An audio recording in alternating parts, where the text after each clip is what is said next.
ti abulari kertanoi kan yelong ne bendi nom ne lor achi yelian chalwang de chatan mangale de kriya nyalinde bomyoy ne menwa kaljon mi de dol ke kerto yuku bendi ti ke wagurwani pen ne long elwa ngaliada yuku benda ti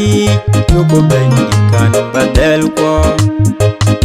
weto ti yene konche ni tie magel ko konche ni ye piat ne biaki de kereto kulwenda bolo ke dona no menen tileri ni chendui yeju ti yuku bendi ti ke wagurwani pen ne long elwa ngaliada yuku benda ti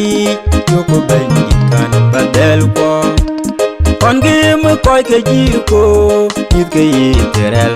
o ke bandi ti ayeni ye yik de pande jirko riya de long merje yukurug lo chmande chadere piye kwa benugo on ti ke tem ma ti jam ke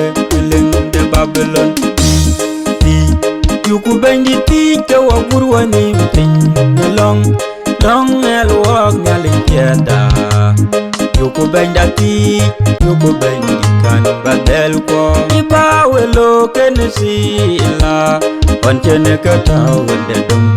nilwel de weden yali yuku bendi ti ne were yuku karo ne were jebe go bendi malaika tuwa wende dum deg jot yuku chene kegre ti yuku bendi ti ke wagurwani pen ne long elwa ngaliada yuku benda ti yuku bendi kan badel ko te toyin ngongi ke ye bendi te toyin kwati ke le nyalindu du ye dang ne long bai nyali ke dai ne ran ngale achi ye woi ti yuku bendi ti ke wagurwani pen ne long elwa ngaliada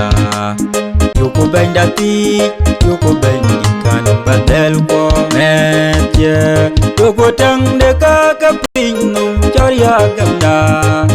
paketok inaril ye pirate du pa pin ka ke pinum ge dia ache burko